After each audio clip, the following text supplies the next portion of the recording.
স্বাগতম yes two পলিটিক্সে। এই অনুষ্ঠানের মাধ্যমে আমরা রাজনীতিকে দেখব নতুন চোখে, নতুন প্রজন্মের প্রশ্ন দিয়ে। ঢাকা বিশ্ববিদ্যালয়ের কেন্দ্রীয় ছাত্র সংসদের নির্বাচন অনুষ্ঠিত হতে যাচ্ছে, যা নিয়ে পুরো সরগরম রয়েছে পুরো ক্যাম্পাস। ফলে সেই ক্যাম্পাসে যারা প্রার্থী হিসেবে লড়ছেন, কী ধরনের প্রতিশ্রুতি তারা দিচ্ছেন, সেইগুলো আসলে কতটুকু বাস্তবযোগ্য, সেই প্রশ্নগুলোর উত্তরই খোঁজা শুরু করব। আপনাদের সাথে রয়েছে আমি আহমেদ রেজা, এবং একই সাথে আমাদের সাথে মাইক্রোফোনের ওই পাশে রয়েছেন যিনি স্বতন্ত্র শিক্ষার্থী ঐক্য হিসেবে লড়ছেন, আমাদের খুবই পরিচিত উমামা ফাতেমা। আপনাকে স্বাগত আমাদের বিশেষ আয়োজন ইয়েস টু পলিটিক্সে।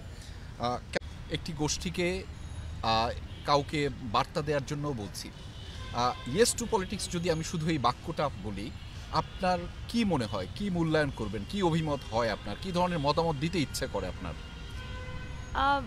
ইয়েস, কিছুটা ব্যতিক্রম ছিলাম এবং আমার বন্ধু বান্ধব বা সকলেরই একটা কথা ছিল যে রাজনীতির মধ্যে যাইস না, এসবের মধ্যে গেলে তো আসলে ক্যারিয়ার নষ্ট হবে।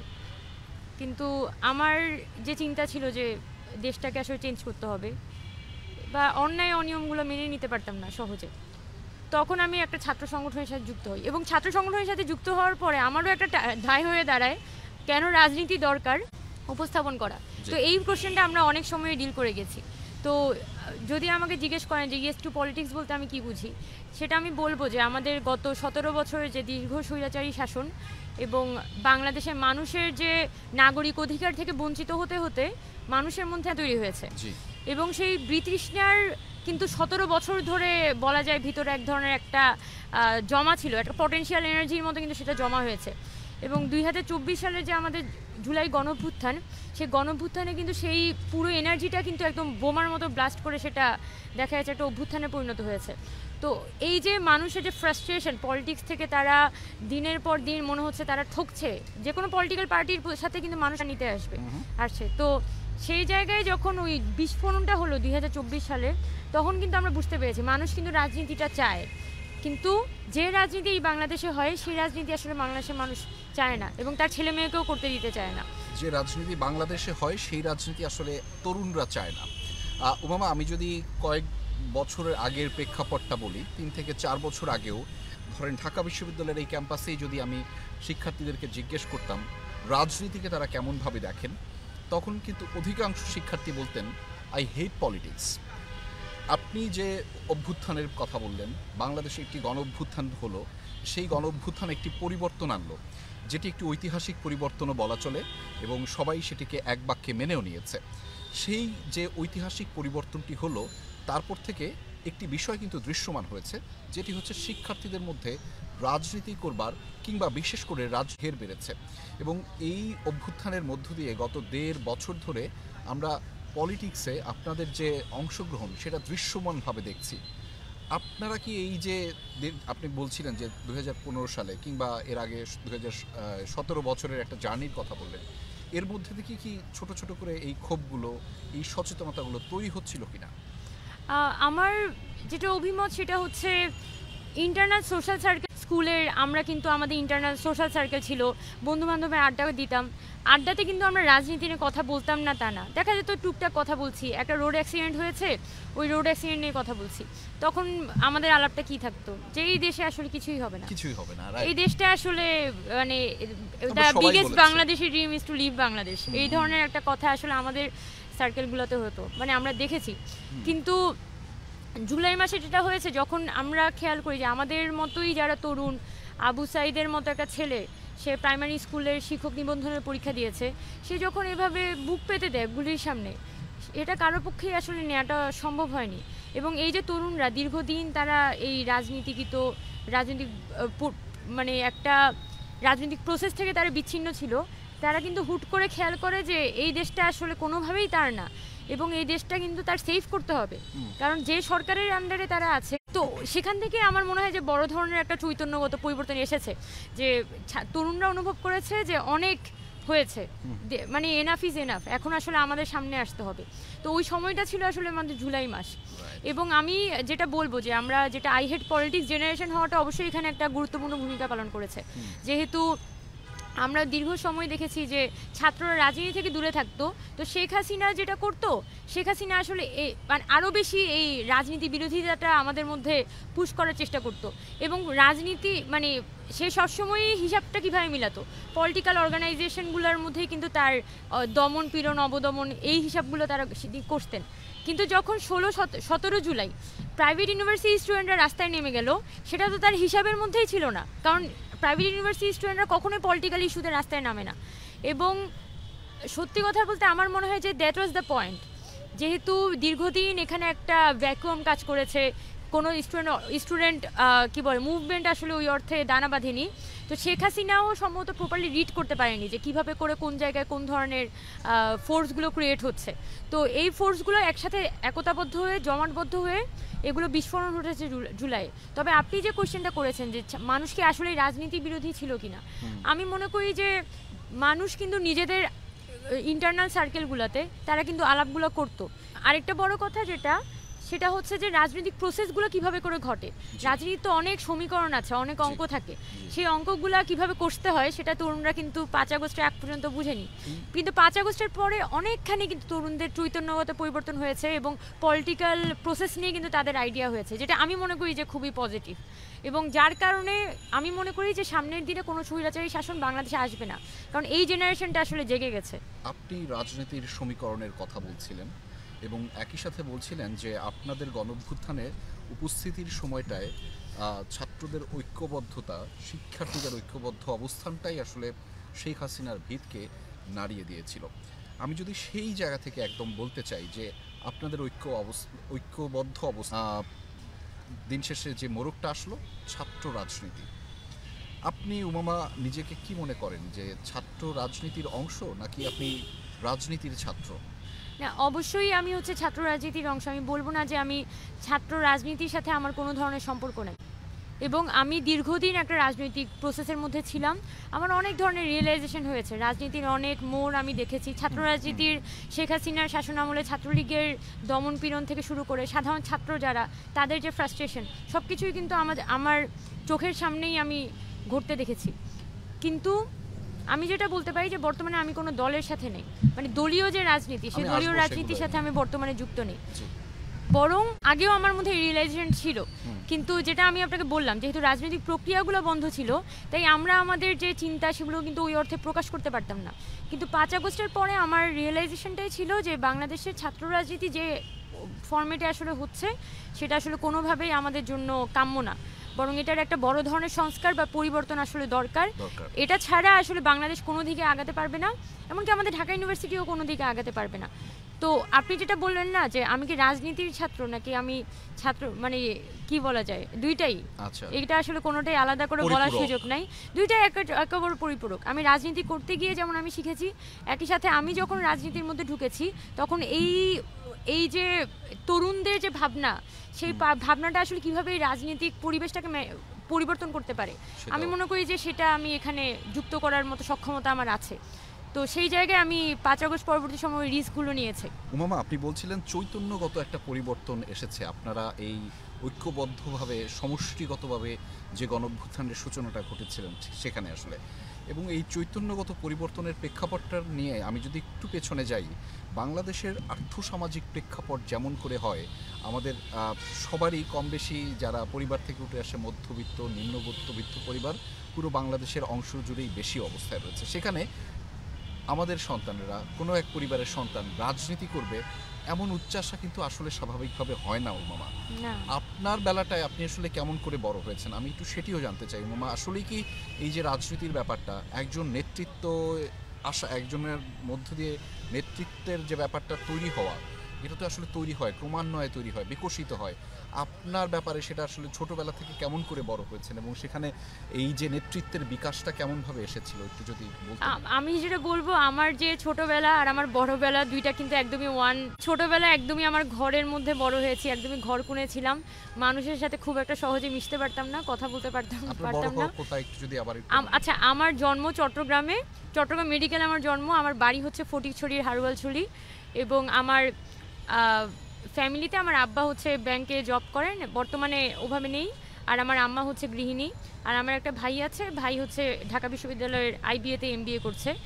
তো আমরা মূলত পড়াশোনা করা পরিবার, সেটা সাধারণ আর 8-10টা মধ্যবিত্ত পরিবারের মতোই আমাদের ফ্যামিলি। তো যখন আমরা ছোট ছিলাম তখন আমাদের একটা ইউনিক ব্যাপার ছিল, আপনারা যেটা বলেন যে ইউনিসিটিটা আসলে কোথায়, সেটা হচ্ছে আমার আব্বা উনি 80-র দশকে বাংলাদেশ লেখক শিবির, এটা একটা লেখকদের একটা ফোরাম ছিল, যেখানে বদরুদ্দিন ওমর, তারপর আখতারুজ্জামান ইলিয়াস, হুমায়ুন আজাদদের মতো যারা বিখ্যাত বাংলাদেশের চিন্তকরা আছেন তারা কিন্তু এই, তারপর আজহাবুদ্দিন আহমেদ, এবং আব্বা কিন্তু খুবই বইপত্র, লেখাপড়ার জগৎ, ইসলাম থেকে শুরু করে বিজ্ঞান, এগুলো নিয়ে কিন্তু আমার আব্বার হিউজ আগ্রহ, হিউজ। এবং আমরা কিন্তু ছোটোবেলা থেকেই দেখেছি যে আমার আব্বা আসলে বইপত্রের মধ্যে আমাদের বড় হওয়া। তো চোখ ফুরে দেখি বাসায় কার্ল মার্কস লেনিনের বই, এবং প্রচুর কি বলা যায়, প্রচুর একাডেমিক বই থাকতো। তো সেখান থেকে বলা যায় যে আমাদের এক ধরনের একটা পরিচয় শুরু হয় যে আসলে রাজনীতির জগৎটা আসলে কেমন হয়, বা চিন্তা ভাবনা, বুদ্ধিজীবিতা, বোঝাপড়ার জগৎটা আসলে কেমন হয়, সেটা আব্বার থ্রু কিছুটা জানাশোনা। কিন্তু পরবর্তীতে যখন 2011 সালে আমি ক্লাস 6-এ উঠি, তখন আমার বাসায় আমাদের একজন হোম টিউটর পড়াতে আসেন, ওনার নাম ছিল শওকত আলী। তো শওকত আলী স্যারকে আমার আম্মু পেয়েছিল বাসার সামনে যে ইলেকট্রিকের খাম্বার সামনে যে শিক্ষক মানে পড়াতে চাই বিজ্ঞাপন দেখে উনি কল দিয়েছিল টিউশন মিডিয়াতে, সেখান থেকে হচ্ছে আমার স্যারকে পাঠায়। তো কাকতালীয়ভাবে আমার স্যার হচ্ছে বাংলাদেশ ছাত্র ফেডারেশনের চট্টগ্রামের যুক্ত ছিলেন।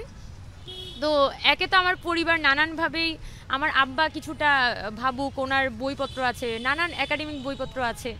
পাশাপাশি যখন আমার শিক্ষক আসছেন, শিক্ষকের সাথে পড়ার ফাঁকে অনেক বিষয় নিয়ে ওনার সাথে আমার কথা হইতো। তো ওইটাই বলা যায় আমাদের একদম ইনিশিয়াল স্যারের সাথে আমাদের প্রচুর রাজনৈতিক আলাপ হতো। কিন্তু আমি যেটা বললাম, আমি একটু ইন্ট্রোভার্ট ছিলাম, আমি সহজে কথা বলতাম না। আমি আর আমার ভাই আর আমার স্যার কথা বলতো, আর আমি হচ্ছে শ্রোতা ছিলাম মূলত।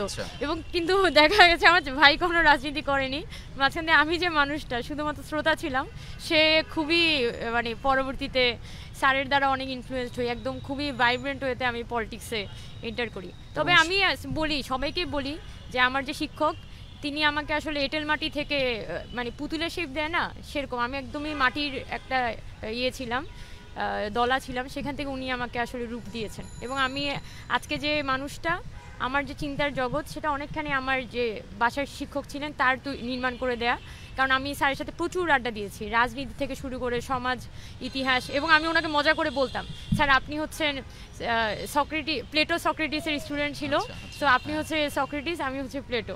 তো আমার জন্য যদি কোনো শিষ্য থাকে তাকে আমি অ্যারিস্টটল বলবো। আচ্ছা, নিশ্চয়ই হবে, হয়তো আমরা সেই রকম প্রত্যাশা করছি যে তখন আমাদের এই পডকাস্টের মতো আয়োজনে আমরা তিনজনকে একসাথে করা যাবে। উমামা, এরপরে আমি একটু রাজনীতির জীবনটাতেই আমি প্রবেশ করতে চাই, যেহেতু আপনি রাজনীতির একটা সূচনা হলো, এবং তার পরবর্তীতে আপনি বলছিলেন শুরুর দিকেই 2015 সালের সময়টাতে মূলত আপনার সক্রিয় রাজনীতিতে অংশগ্রহণ, তখন চিন্তাভাবনা এবং যে বিপ্লবী মনোভাব সেগুলো আসলে ক্রমান্বয়ে বাড়া শুরু করলেন। সেই ক্ষেত্র ধরে আপনি একটু আগে বলছিলেনও একটি রাজনৈতিক দলের সাথে আপনার হয়তো তখনই সখ্যতা হয়, সেটির পরপরই আবার আমরা 24-এর গণ অভ্যুত্থান দেখলাম, সেইখানে যে সবার সম্মিলিত অংশগ্রহণের মাধ্যমে আলাদা একটি প্ল্যাটফর্ম তৈরি হলো, সেখানেও আপনি ছিলেন। এই রাজনীতি করতে গিয়ে যেটি হয় যে নানান ধরনের বিবাদ হয়, মনোমালিন্য হয়, মতের ঐক্য হয়, হ্যাঁ, এই মতানৈক্যর মধ্যে দিয়ে যেতে যেতে আমরা আসলে এক এক সময় এক একজনের হাতটা ছেড়ে দেই। আপনার ক্ষেত্রেও এরকম দেখেছি, আপনি শুরুতে যে সংগঠনে ছিলেন সেখান থেকেও চলে এসেছেন, তারপরে 24-এর গণঅভ্যুত্থানে যেই অভ্যুত্থান যারা নেতৃত্ব দিয়েছেন তাদের সাথেও আপনি আসলে আনুষ্ঠানিকভাবে নেই। কেন, আসলে কি হয়েছিল যদি আমাদের একটু বলেন? দুটো অংশই না, প্রথমত আমার জায়গাটা তো আমি বলেছি যে আমি যে প্রসেসের মধ্যে দিয়ে আমি বড় হয়েছি, আমার যে চিন্তা প্রক্রিয়াটা ছিল প্রথম থেকেই, আমি সবসময় চাইতাম যে বাংলাদেশটা যাতে বেটার কিছু হোক, সিস্টেমটা একটু বেটার হোক, এবং আমি অন্যায় অনিয়ম এই বিষয়গুলোকে মেনে নিতে পারতাম না। আর আমার সবথেকে বড় ঝামেলা যেখানে হতো, যে জিনিসটা আমি লজিকে কুলাতে পারতাম না, মানে থাকে না যে একটা জিনিস আমার কাছে খুবই ইলজিক্যাল মনে হচ্ছে বাট এটা বাস্তব, তো আমি যে দেখা যেত যে ওইটা আমি কোনোভাবে মেনে নিতে পারছি না, যে কেন একটা ইলজিক্যাল জিনিস সম্পূর্ণ জাস্ট জোর জবরদস্তি করে গায়ের জোরে হচ্ছে আমার উপর চাপিয়ে দেওয়া হচ্ছে। এটা ছিল ছোটবেলা থেকে এই বিষয়টা আমার মধ্যে কাজ করতো। বিশ্ববিদ্যালয়ে আসার পরে মনে হয় এটা বিশ্ববিদ্যালয়ে ছোটবেলায় ছিল যে আমি যেহেতু মেয়ে মানুষ, তো বাসায় তো যেটা থাকে মেয়েদেরকে তো একভাবে বড় করা হয়, ছেলেদেরকে একভাবে বড় করা হয়। তখন আমার মধ্যে এই চিন্তাটা কাজ করতো যে এই সিস্টেমে কেন, মানে এটা তো কোনো দিকে লজিক্যাল না। আমারও যে সক্ষমতা, আমার যে সিবলিং তারও তো হচ্ছে এক ধরনের সক্ষমতা হচ্ছে, তাকে এক ধরনের ট্রিটমেন্টের শিকার হতে হচ্ছে। তো এই ধরনের সোশ্যাল ইনজাস্টিস তো আমরা ছোটবেলা থেকেই এই বৈষম্যগুলো আসলে দেখে দেখে এসেছি, এবং এগুলো এই পথেই কিন্তু আমাদের হেঁটে হেঁটে আসতে হয়েছে, এবং প্রচুর মানসিক শক্তি কিন্তু ছোটবেলা থেকে আমার ধরে রাখতে হয়েছে। তো পরবর্তীকালে যখন আমি রাজনীতির সাথে প্রথম যুক্ত হওয়া শুরু করি, তখন কিন্তু ওই যে বৈষম্যের যে চিন্তা, বৈষম্যের প্রতি যে একটা রাগ ক্ষোভ, যে আমি মেয়ে বলে হচ্ছে আমার সাথে এই ধরনের বৈষম্যগুলো হয়, বা সোসাইটিতে দেখা যায় মেয়েদেরকে একটু পড়ালেখার ক্ষেত্রে বলি, ক্যারিয়ারের দিক থেকে বলি, সামাজিক ভাবনা থাকে, সবসময় মনে হয় যে রান্নাঘরমুখী করে রাখার একটা চিন্তা থাকে। তো এই জায়গাগুলো মূলত আমাকে ড্রাইভ করে যে আমি তাহলে এই বৈষম্য মুক্তির জন্য আমি আসলে কিভাবে আমার সংগ্রামটা করতে পারি। তখন আমার ছাত্র সংগঠনের সাথে যুক্ত হওয়া, যদিও পরবর্তীকালে পুরোপুরি জিনিসটা অন্যদিকে টার্ন নেয়, যখন 2015 সালে এখানে সুন্দরবনে রানপাল বিদ্যুৎ কেন্দ্র বিরোধী আন্দোলন হচ্ছিল। তো ওই যে বৈষম্যের কথাটা আসলো, যে ভারত যে বাংলাদেশকে নানানভাবে আসলে অবদমন করছিল, দমন পীড়ন করছিল, তো এবং সুন্দরবনের রামপাল বিদ্যুৎ কেন্দ্র তো একটা সম্পূর্ণ চাপিয়ে দেওয়া প্রকল্প ছিল। ভারতের স্বার্থে বাংলাদেশের উপর তারা এই বিদ্যুৎ কেন্দ্রটি চাপিয়ে দেয়, এবং যেখানে বাংলাদেশের প্রফিটটা খুবই লিমিটেড। তো ওই সুন্দরবন আন্দোলনের হাত ধরে আমি তখন রাজনীতির সাথে এক ধরনের একটা পরিচয় হয়। তবে কিন্তু ওই সময়ে মানে এগুলো তো অনেক বড়, অনেকগুলো ধারা। তো আমি যখন ক্যাম্পাসে আসি, তখন আমার যেটা সিদ্ধান্ত হয় যে ক্যাম্পাসে পুরোপুরি ছাত্রলীগের দখলে। এখন আমি যদি একা ফাইট করতে চাই, তাহলে এই ফাইটগুলো কিন্তু খুবই বিচ্ছিন্ন ফাইট হবে। বরং তখন আমার চিন্তা ছিল যে আসলে কোনো ছাত্র সংগঠনের মধ্য থেকেই ফাইটটা করতে হবে, এবং বাংলাদেশ ছাত্র ফেডারেশনের যে চিন্তাধারা, সেই চিন্তাধারার সাথে কিন্তু আমার সব থেকে বেশি চিন্তার ম্যাচ হচ্ছিল, চিন্তার যে প্যাটার্নটা, সেটা সব থেকে বেশি আসলে মিল ছিল। তবে আপনি যদি জিজ্ঞেস করেন যে পরিবর্তনটা কোথায়, তাহলে আমি বলবো যে 5 আগস্টের পরে আমি সবসময় ফ্রম দ্য ভেরি বিগিনিং আমি ছাত্র রাজনীতির একটা কাঠামোগত পরিবর্তন চাইতাম, এবং আমি বইপত্র পড়েছি। যখন ক্যাম্পাসে আসার পরে আমরা ছাত্র রাজনীতি অনেক ডিসকোর্স করেছি।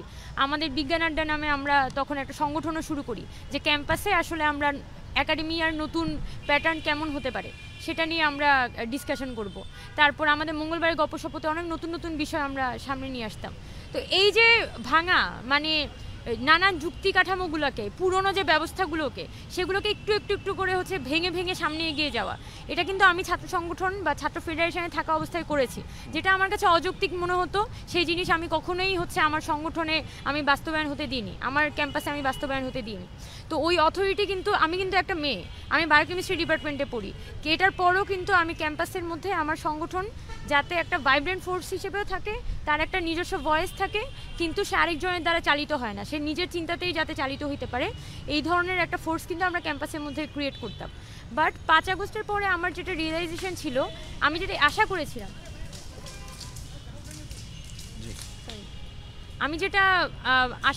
যে সকল ছাত্র রাজনীতির সংগঠনগুলাই একটা জায়গায় এসে পৌঁছাবে, একটা মিনিমাম ডট পয়েন্টে এসে পৌঁছাবে, যে ঢাকা বিশ্ববিদ্যালয় বলি বা বাংলাদেশের ছাত্র রাজনীতি একটা বড় ধরনের কাঠামোগত সংস্কার প্রয়োজন, এবং সবাই যার যার জায়গা থেকে সামনে এগিয়ে এসে একদমই হচ্ছে ছাত্র রাজনীতি পুরনো ব্যবস্থাকে ছুঁড়ে ফেলে দিবে। এটা আমার তো পক্ষ থেকে আমার আশা ছিল। কিন্তু আমি যেটা খেয়াল করি যে ছাত্র রাজনীতি সংগঠনগুলো কেন জানি আগের ব্যবস্থাটাই তাদের আঁকড়ে ধরার, নতুন মনোকে কিছুটা নতুন বয়ানে আগের ব্যবস্থাটাকে পুনঃপ্রতিষ্ঠিত করার এক ধরনের একটা আকাঙ্ক্ষা মানে এখন ভিতরে রয়ে গিয়েছিল। আচ্ছা, সো সেখান থেকে আসলে নিজেকে সরিয়ে নিয়ে সেখানে আমার মনে হয়েছে আমি তো আসলে পরিবর্তনটা খুবই দেখতে চাই। মানে ওই সময় আমার যে পরিস্থিতি ছিল, আমি খোলামেলা বলতে পারি, আমি মানুষকে আমার সামনে গুলি খেয়ে মরে যেতে দেখছি। সো এটা কোনো স্বাভাবিক বিষয় নয়। আমাদের যারা সংগ্রাম করেছে, আমি তখন ছাত্র ফেডারেশনে ছিলাম, এবং ছাত্র ফেডারেশনে আমাদের শহীদ শাকিলের মারা যাওয়ার কথা না, মানে আমি যখন শাকিলের কথা ভাবি, আমি প্রত্যেকবার ভাবি এই ছেলেটা কেন মারা যাবে।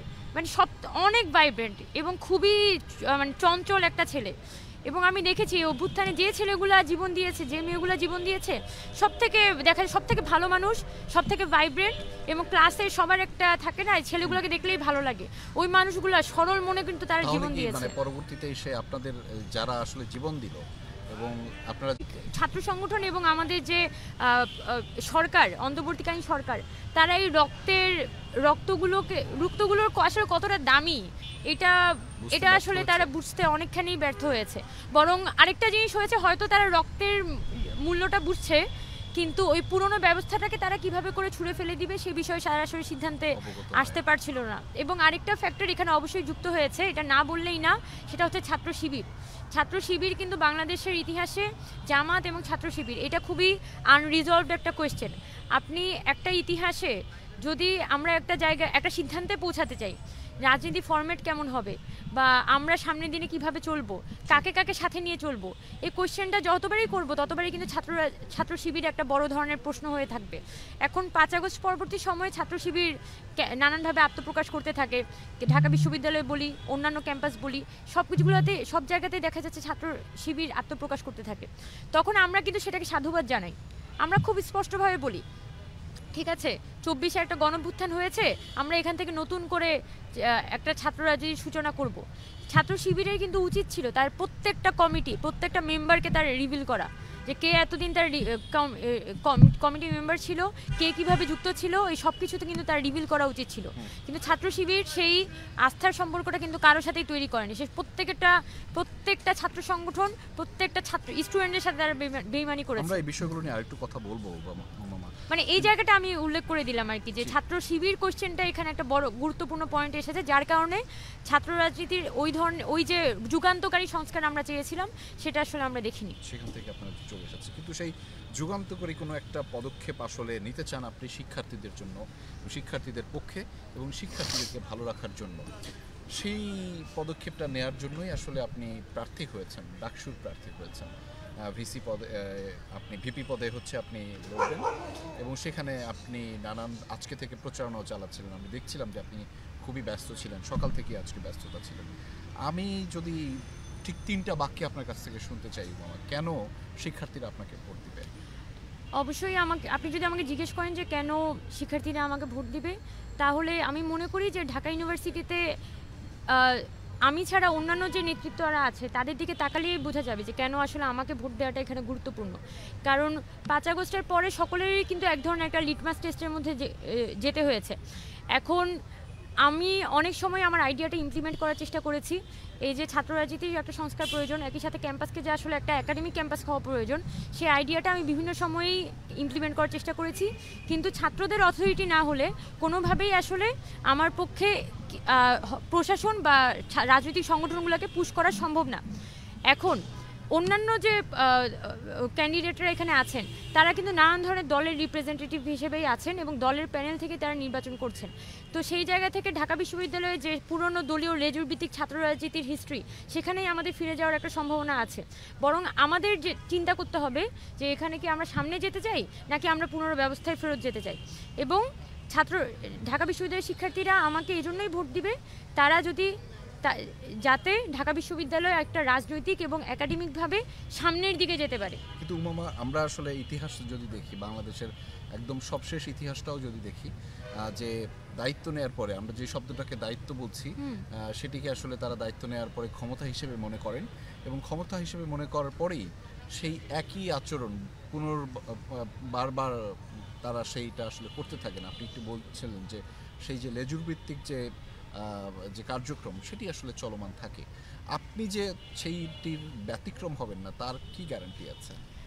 গ্যারান্টি আমি এখানেই বলতে পারি যে আমি তো বৈষম্যবিরোধী ছাত্র আন্দোলনের সাথেও যুক্ত ছিলাম বা ছাত্র ফেডারেশনের সাথেও যুক্ত ছিলাম, কিন্তু পরবর্তীতে যখন আমি বৈষম্যবিরোধী ছাত্র আন্দোলনের মুখপাত্র ছিলাম, সেই সময় আমি কোন জায়গাটা চেষ্টা করেছি যে অন্তর্বর্তীকালীন সরকারের কোথায় আসলে তার আসলে গ্যাপ আছে, সেই জায়গাগুলো আমি ধরিয়ে দেওয়ার চেষ্টা করতাম। আহত নিহতের চিকিৎসার জায়গাটা ধরিয়ে দেওয়ার চেষ্টা করতাম। অন্তর্বর্তীকালীন সরকার যেভাবে আওয়ামী লীগের বিচার করছে এই প্রসেস নিয়ে আমি কোশ্চেনটা করতাম। এবং আপনি আমার যত ধরনের ব্যাকগ্রাউন্ড আছে সব কিছু খুঁজে দেখেন, কোনো ধরনের অর্থনৈতিক বিষয়ের সাথে আমি নিজেকে যুক্ত করিনি। তার একটা বড় কারণ আমার এগুলো কখনো প্রয়োজন হয়নি, আমার কখনো মনেও হয়নি। এখন টাকা দরকার হয় না, টাকার দরকার হয়, মানে টাকার দরকার বলতে কোন ধরনের টাকা? মানে আমার কি ম্যান পাওয়ার আমার ইয়ে করতে হচ্ছে? যে দল করে তার তো হচ্ছে পিছনে 20টা 30টা ম্যান পালতে হয়। আমি তো আসলে কোনো ম্যান পাওয়ার ভিত্তিক পলিটিক্স এখানে করছি না। আরেকটা যেটা বিষয়, ধরেন কোনো প্রোগ্রাম একজন আমাকে এসে বললো যে আপু আমরা এই প্রোগ্রামটা নামাইতে চাই, আমি তো সেটা ক্রেডেনশিয়ালসগুলো দেখবো, যে যখন আমি দেখছি এটা কোনো রিসার্চ বেসড প্রোগ্রাম বা স্টুডেন্টদের ওয়েলফেয়ারের জন্য ভালোর জন্য কোনো প্রোগ্রাম, তখন আমরা দেখা যাচ্ছে কোনো পরিচিত বা স্পন্সর হয়তো আমরা ম্যানেজ করে দিই। তো ওইটা তো স্পন্সরের সাথে ওদের ডিলিংস, ওইটার মাঝখানে তো আমি জাস্ট একটা মিডিয়েটর হিসেবে কাজ করছি। তো একটা স্ট্রং পয়েন্ট যেখানে আমি বুঝি যে কোন জায়গায় আমার হাত দিতে হবে আর কোন জায়গাটা আমার জন্য না। এই জায়গাটাতে আমার প্রশ্ন হচ্ছে উমামা, আপনি যে প্রেক্ষাপটটা ধরে উদাহরণটা দিলেন সেই প্রেক্ষাপটটা হচ্ছে গণ অভ্যুত্থানের প্রেক্ষাপট, যেখানে আপনারা স্বতঃস্ফূর্তভাবে সমন্বিতভাবে অংশগ্রহণ করেছেন এবং পুরো দেশের মানুষের সমর্থন আপনারা জুগিয়েছেন। এবং সেটির পেছনে আরও একটি ব্যাকগ্রাউন্ড হচ্ছে যে এই যে 17 বছরের জার্নির কথা বললেন, যে দীর্ঘ সময় ধরে মানুষ আসলে একটা স্বৈর শাসনের ব্যবস্থার মধ্যে দিয়ে ছিল বলেই তারাও আসলে খুবই ফুঁসে উঠেছিল। সেটির প্রেক্ষাপট আবার ঢাকা বিশ্ববিদ্যালয়ের প্রেক্ষাপটটা কিন্তু একটু ভিন্ন। হ্যাঁ, অবশ্যই ঢাকা বিশ্ববিদ্যালয়ে যখন আমরা বাংলাদেশের কথা বলি, যখন আমরা বাংলাদেশের ইতিহাসের কথা বলি, তখন কিন্তু ঢাকা বিশ্ববিদ্যালয়ে এমনিতেই চলে আসে, কারণ সব জায়গাতে ঢাকা বিশ্ববিদ্যালয়ের একটা অনন্য সংস্করণ কিংবা অনন্য একটা তারা যুক্ত হওয়ার যে প্রভাব বা ধরন, সেটি সবসময় ছিল। সেই ক্ষেত্র থেকে আপনি যখন এই বিশ্ববিদ্যালয়ের শিক্ষার্থীদের প্রতিনিধিত্ব করবেন, নিশ্চয়ই একটু ভিন্ন কিছু, একটু আলাদা কিছু। হ্যাঁ, অবশ্যই অবশ্যই আমি কথাটা করতে পারিনি, যে আপনি যেহেতু আমাকে জিজ্ঞেস করছেন যে কেন আমি বৈষম্যবিরোধী, মানে কেন আমাকে হচ্ছে যে স্টুডেন্টরা ভোট দিবে এবং আমি পরবর্তীতে আমার কথার মূল্য রাখতে পারবো কিনা, সেই ব্যাপারে আমি বলতে পারি যে এখানে যদিও বৈষম্যবিরোধী ছাত্র আন্দোলন এটা একটা ন্যাশনাল পলিটিক্সের পার্ট, কিন্তু এটার পরেও আমাদের তো ছাত্র রাজনীতির প্রতি অনেক ধরনের দায় ছিল, সেই দায়গুলো আসলে আমরা তো সম্পূর্ণ করতে পারিনি, এটা অবশ্যই আমি আমার ব্যর্থতা হিসেবে মনে করি। কিন্তু আমি যখন ক্যাম্পাসটাকে অ্যাসেস করছি, ইভেন ন্যাশনাল পলিটিক্সে তো আমার পক্ষে এই মুহূর্তে গিয়ে কোনো বড় ধরনের পরিবর্তন আনাটা খুবই কঠিন। হয় আমার কোনো দলের সাথে গিয়ে পরিবর্তনটা আনতে হবে, আর ব্যক্তি পর্যায়ে পরিবর্তন আনা, সেটা যেভাবে করে আসলে বর্তমানে অন্তর্বর্তীকালীন সরকার ফাংশন করছে, এটা আমি দেখছি যে এটা আসলে কোনো ব্যক্তির পক্ষে কাজ করাটা কঠিন। কিন্তু ক্যাম্পাসের বিষয়টা কিন্তু সেরকম না। ক্যাম্পাসে কিন্তু আমি যেটা 5 আগস্ট পরবর্তী সময় এখন এসে, বিশেষ করে এখন এসে অনেক বেশি অনুভব করছি যে ক্যাম্পাসে একটা বড় ধরনের ভ্যাকুয়াম ক্রিয়েট হয়েছে, যে যত এখানে ছাত্র সংগঠনগুলো আছে তারা কিন্তু স্টুডেন্টদের ওই পালস থেকে ধীরে ধীরে দূরে সরে গেছে। এখন আমি তো, আমাকে স্টুডেন্টরা এসে বলেছে, আমার হলের স্টুডেন্টরা এসে বলেছে, আমার যারা পরিচিত যে আকসু করার দরকার আছে, যদি আমি মজা করে বলি যদি আমি ভোট টোট না পাই তাহলে লাভ কি এখানে। তখন আমার হলের একজন বড় আপু, আমি নাম বলছি না, আপু এসে আমাকে একটা কথা বলেন যে এখানে তুমি না থাকলে তো স্টুডেন্টদের কাছে আর কোনো অপশনই থাকবে না, হয় এখানে 4-5টা দল থাকবে, ওই 4-5টা দল থেকে তার একটা চুজ করতে হবে, তো তুমি কেন একটা অপশন হিসেবে তার কাছে থাকবে না, সেটা তুমি আমাকে বলো। যে মানুষটা তোমাকে ভোট দিতে চায়, যে মানুষটা চায় যে হচ্ছে এখানে ক্যাম্পাসে স্টুডেন্টদের প্রতিনিধিত্ব করার মতো একজন মানুষ থাকুক এবং নিরপেক্ষ কেউ থাকুক, সে মানুষটাকে তো তোমাকে চুজ করার অধিকারটা দেওয়া উচিত। এবং সেই জায়গা থেকে আমি অনেকবার অনেকজনের সাথে কথা বলে যেটা আমার রিয়েলাইজেশন হয়, যে এখানে স্টুডেন্টদের মধ্যে একটা বড় ধরনের ভ্যাকুয়াম ক্রিয়েট হয়েছে। তারাও কিন্তু আমার মতো করেই ভাবছেন, তারা ওই পুরনো ব্যবস্থাটার মধ্যে ফেরত যেতে চান না, কিন্তু যেভাবে করে এখানে রাজনৈতিক কাঠামোটা ফাংশন করছে, তারা বাধ্যগতভাবে ওই পরিস্থিতির মধ্যে পুনরায় ধাবিত হচ্ছেন। তাই আমার যেটা অনুভূতি সেটা হচ্ছে ছাত্ররা আমাকে এই কারণে চুজ করবেন, কারণ তারা এই লুপ থেকে, এই যে আমরা একটা মেইজের মধ্যে আছি, সেই ধাঁধা থেকে আসলে সবাই বের হতে চায়। এবং আমি যদি এখানে আসি, আমি অবশ্যই এখানে একটা বড় ধরনের পরিবর্তন আনা, চিন্তার কাঠামোগত দিক থেকে যেমন আমি একটা পরিবর্তন আনার চেষ্টা করব, একই সাথে একাডেমিক্স থেকে শুরু করে প্রত্যেকটা পরিসরে যাতে এখানে একটা বড় ধরনের ধাক্কা ক্রিয়েট করা যায় এবং একটা ভিশন ক্রিয়েট করা যায়, সেই জায়গায় আমি কাজটা করার চেষ্টা করব। মামা, আপনি এই ক্যাম্পাসে বড় হওয়া শিক্ষার্থী, আপনি হলে থেকেছেন,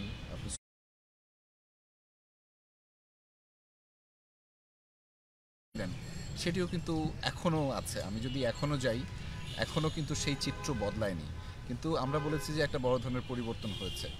আসলে কি বদলানো সম্ভব? আসলে কি শিক্ষার্থীদের, যেই শিক্ষার্থীটা ঢাকা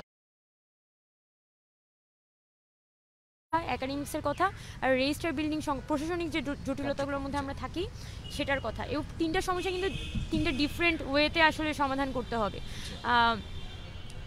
ঢাকা ইউনিভার্সিটির কিন্তু আমি এতক্ষণ ছাত্র রাজনীতি নিয়ে অবশ্যই কথা বলেছি, কিন্তু ঢাকা বিশ্ববিদ্যালয়ের সবথেকে বড় কথা হচ্ছে এটার প্রশাসন, এবং সবথেকে বড় সমস্যা হচ্ছে সেটা হচ্ছে ঢাকা বিশ্ববিদ্যালয়ে যে পরিবারতন্ত্রের মধ্য দিয়ে প্রশাসনটা নিয়ন্ত্রিত হয়, মানে রাজার ছেলে রাজা হবে, ঠিক ছেলেই কিন্তু রেজিস্ট্রার বিল্ডিংয়ে আসবেন।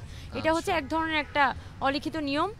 এবং আমাদের ঢাকা বিশ্ববিদ্যালয়ের যে একজন শিক্ষক, তার ছেলে মেয়েই দেখা যাচ্ছে ঘুরে ফিরে ঢাকা ইউনিভার্সিটির টিচার হচ্ছেন। এই যে ঢাকা ইউনিভার্সিটি নানানভাবে একটা পরিবারতন্ত্রের মধ্যে আবদ্ধ হয়ে গেছে, সেটার ফলে কিন্তু আমাদের এই প্রশাসনিকভাবে যে যুগান্তরকারী পরিবর্তনগুলো আমরা আশা করি সেটা সম্ভব না। কিন্তু এটার মধ্যেও আমরা অনেক ধরনের ছোট উপায়ে আমরা কিছু পরিবর্তন আনতে পারি। যেমন আপনি যদি আমাদের ইউনিভার্সিটির যে ক্যান্টিনগুলো, আচ্ছা একটু দাঁড়ান, একটু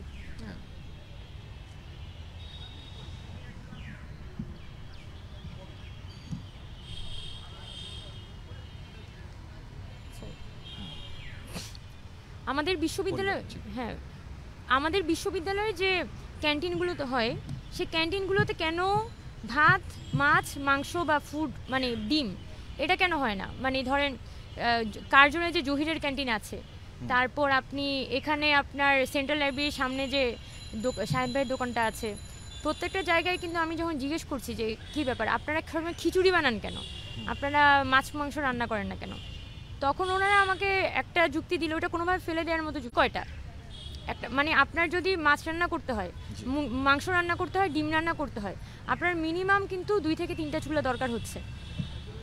আবার কারণ আপনার প্রতি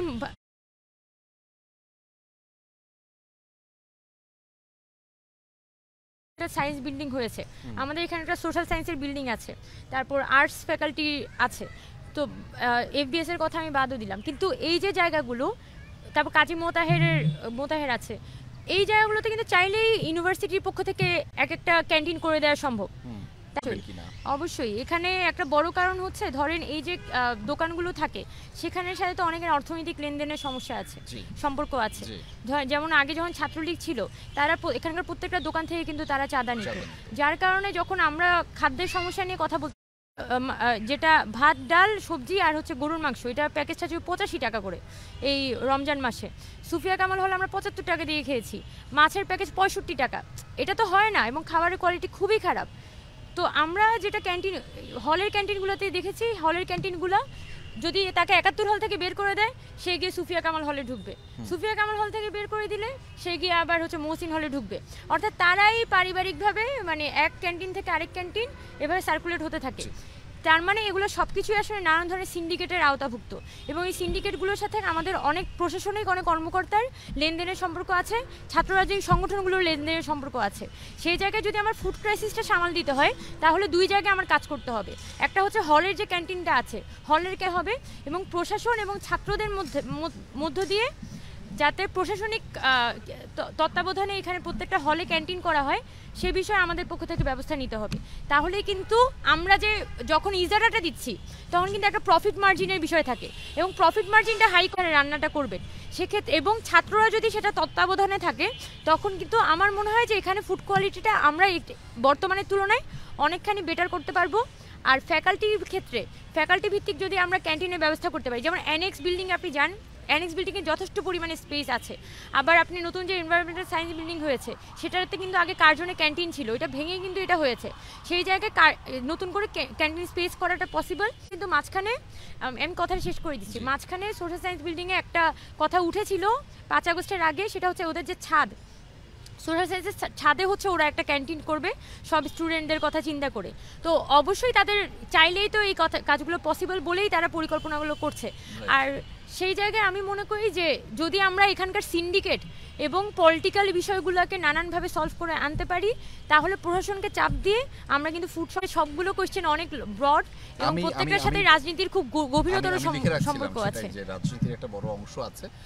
উমামা, ঠিক এই জায়গাটা থেকেই আমার আসলে জানতে চাওয়া, আমি যখন প্রশ্নগুলো করছিলাম আপনি এত অনবরত বলছিলেন, এত অনবরত, মানে এত সমস্যা, এত সংকট, সেগুলোর সমাধানটা আসলে চারটিখানি কথা না, এবং আপনারা কতখানি প্রশাসনকে চাপ দিয়ে সেগুলো করতে পারবেন, সেক্ষেত্রে নানান ধরনের চ্যালেঞ্জ তো থাকে। সেই চ্যালেঞ্জের মধ্যে আরেকটি চ্যালেঞ্জ যুক্ত হয়েছে, সেই চ্যালেঞ্জটা আমি বলবো, তার আগে আমি একটু জানতে চাই একটা সফট কর্নারের বিষয় থেকে, যে আপনি বাংলাদেশের প্রথম সারির প্রথম বিশ্ববিদ্যালয় যেটিকে বলা হয় বাংলাদেশের, সেই বিশ্ববিদ্যালয়ে পড়াশোনা করেন, যেটা যে কোনো দেশের জন্য, মানে আমাদের দেশের জন্য ঢাকা বিশ্ববিদ্যালয় গর্ব, আবার যে কোনো দেশের ক্ষেত্রে একদম প্রথম সারির যে বিশ্ববিদ্যালয়টা থাকে সেই দেশের জন্য গর্ব। আপনার কি মনে হয় অন্য কোনো দেশের শিক্ষার্থীদের তারা এতটা সংকটের মধ্যে দিয়ে যেতে হয়? না, কোনোভাবেই না। ইভেন আমি মনে করি কেন যে আমাদের বাংলাদেশের দেশে? অন্যান্য বিশ্ববিদ্যালয়গুলোকে এত বেশি সংকটের মধ্যে দিয়ে যেতে হয় না। ঢাকা বিশ্ববিদ্যালয়ে তো একটা বড় সমস্যা হচ্ছে স্পেস, স্পেস নাই, প্রপার স্পেস নাই, শিক্ষার্থীরা থাকতে পারে না, শিক্ষার্থীরা থাকতে পারে না। গণরুমে যেভাবে এখন থাকেন। এই স্পেসটাকে যদি আমার কন্ট্রোল করতে, মানে আপনি ছিলেন না ইউটিলাইজ করতে গণরুমে? হয়।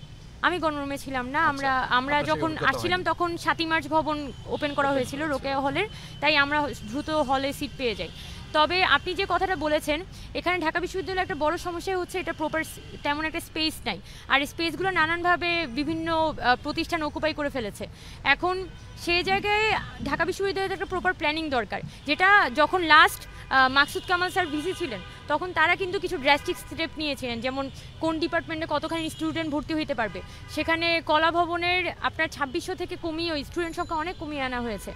এখন স্টুডেন্ট সংখ্যা কমানো কিন্তু একটা সমাধান, আমি এটা বলছি না, কিন্তু এখানে কিভাবে করে আমার তো হল নির্মাণের একটা প্রকল্প আছে, আমি একটা রোড ম্যাপ ক্রিয়েট করব, জি। আমি একটা প্রপার মাস্টার প্ল্যান করব 2030 সালের মধ্যে কিভাবে আমি ঢাকা বিশ্ববিদ্যালয়কে একটা আবাসিক বিশ্ববিদ্যালয় এবং খাদ্যে স্বয়ংসম্পূর্ণ, একই সাথে এখানে প্রপার স্বাস্থ্যগত সুবিধাগুলো থাকবে এমন একটা বিশ্ববিদ্যালয় কনভার্ট করতে পারি।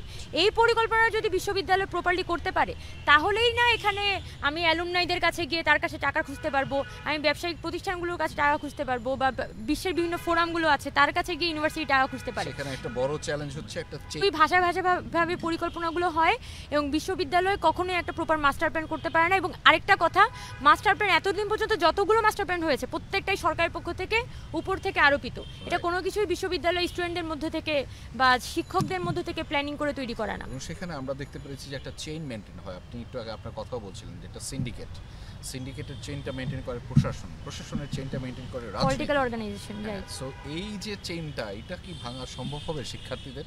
উমামারা কি যে পরিবর্তনটা দেখিয়েছে গত বছর, এই পরিবর্তনটা কি করবে? আপনি যে কথাটা বলেছেন এটা সব প্রতিদিনই আমার মাথায় আসে। যদি হচ্ছে আমি সে ভিপি হয়েও গেলাম, এরপরে তো আমার প্রচুর সংকট মোকাবেলা করতে হবে। তবে আমি একটা জিনিস বিশ্বাস রাখি যে ঢাকা ইউনিভার্সিটি বলি বা বাংলাদেশ এমন একটা জায়গায় পৌঁছেছে যে এখন কিন্তু ইচ্ছা থাকলে উপায় হয়। মানে আমি যদি একটা পরিবর্তন আনতে চাই, কোনো না কোনোভাবে সেই পরিবর্তন আমি আনতে পারবো। এই বিষয়ে আমার কিন্তু একটা বড় ধরনের কনফিডেন্স গ্রো করেছে 5 আগস্টের পরে। আপনার সহ তবে এই কথাটা সত্যি যে ডাকসুর আসলে এখতিয়ারটা খুবই কম। ডাকসুর আমরা যে ধরনের পরিবর্তনগুলোর কথা আসলে স্বপ্ন দেখছি, সেই এখতিয়ারটা কিন্তু ডাকসুর অনেকখানি কম। কারণ কিন্তু ডাকসুর ক্ষেত্রে আমি অবশ্যই যেটা বলতে পারি যে ডাকসু যদি আমরা এখানে একটা বড় ধরনের গঠনতান্ত্রিক সংস্কার করতে পারি এবং আমাদের যে সিনিয়র সিন্ডিকেটে ছাত্র প্রতিনিধির সংখ্যা আরও বাড়াইতে হবে, তাহলে কিন্তু সিন্ডিকেটের মধ্যে দিয়ে মাস্টার প্ল্যানগুলো পাস হয়। সিন্ডিকেটের মধ্যে দিয়ে কিন্তু আপনার বিশ্ববিদ্যালয়ের সকল বাজেট পাস হচ্ছে। ওখানে যখন আমার স্টুডেন্ট প্রতিনিধি সংখ্যা, নির্বাচিত স্টুডেন্ট প্রতিনিধির সংখ্যা বেশি হবে এবং ডাকসুটা রেগুলার বেসিসে হবে, তখন কিন্তু আপনার স্টুডেন্টের যে বর্তমান সমস্যাগুলো, খাদ্যের সমস্যা, আবাসনের সমস্যা, একাডেমিক্সের কারিকুলামের সাথে আসলে জব মার্কেটের মিল নাই, এই সমস্যাগুলো কিন্তু আমরা আরও দ্রুত ড্রাস্টিক স্টেপ নিয়ে আমরা সমাধান করতে পারবো। এবং এগুলার পরিবর্তন আসলে একদিনে হয় না, কিন্তু আমি যে কথাটা বলেছি, আমি একটা ভিশন ক্রিয়েট করতে চাই। যখন আমরা একটা দিকে আমি পাটা দিব যে ঠিক আছে Dhaka university needs to move forward এবং আমরা এই সামনের দিকে হচ্ছে পা বাড়াবো, সেই জায়গা থেকে স্টুডেন্টরা যদি আমাকে নির্বাচিত করে আনে, আমার কাজটা হবে কি ঢাকা ইউনিভার্সিটির মধ্যে একটা ড্রাইভ দেয়া, যে ড্রাইভটা ঢাকা ইউনিভার্সিটিকে একটা একাডেমিক ইউনিভার্সিটি হওয়ার দিকে সামনের দিকে নিয়ে যাবে।